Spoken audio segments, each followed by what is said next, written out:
Hey, this is Pat Keeney with a test video in the style of Peter Zeihan, who is a great geopolitical thinker and consultant. I love his style of videos, and I'm going to create a couple videos and put them up for you and see what you think. His topics are always relevant, they're always salient. Sometimes, pun intended, they're a little all over the world, but they're always interesting. So in this inaugural video, I want to talk to you about statistics and lies, and kind of the difference between the two. And as many of you know, my gig is education, especially CTE, especially helping people build businesses in that area and building a couple products on my own. Feel free to subscribe or go to my website, marshmallowlaunch.com. So, some interesting data, 2 data points that I'm going to toss out that are extremely interesting to illustrate how misleading data can be. We all know, if we're in the education industry, that in America, there are fewer and fewer students that are occupying our schools. And so there is a bit of a data cliff. Or, I'm sorry, a student cliff, demographic cliff. And what that means, with a 1 to 2% loss in the number of students every year, can be used to guide strategy.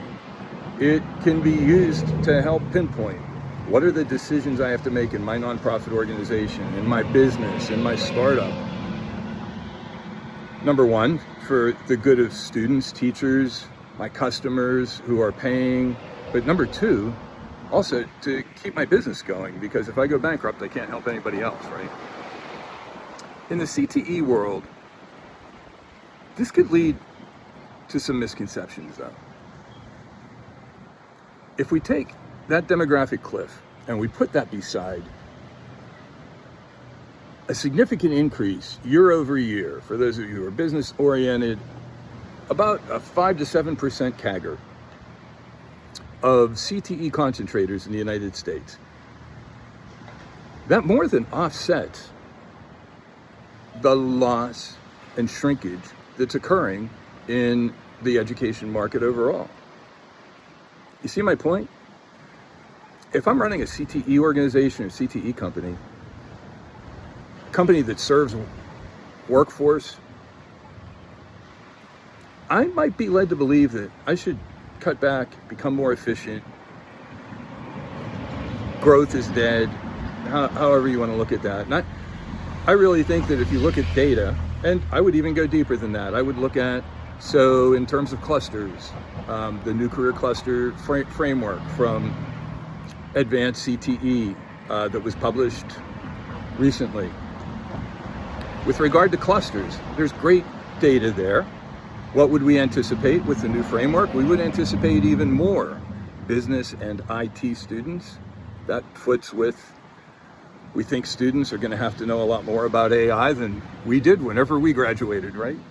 But by the same token, if we know that that's the direction that things are headed in, and all we need to do is drill down a little bit from all students to concentrators to specific clusters to doing some maybe some data collection that's bottom up, not top down, which this is all top down data.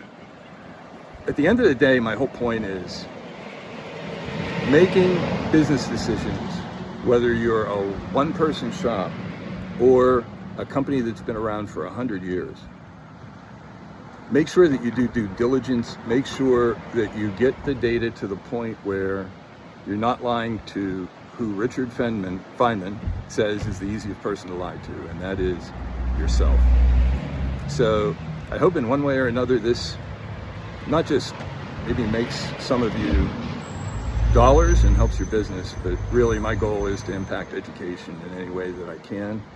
Use any of my knowledge, which has been gained over many, many decades in this field, and really to serve you and to serve this space.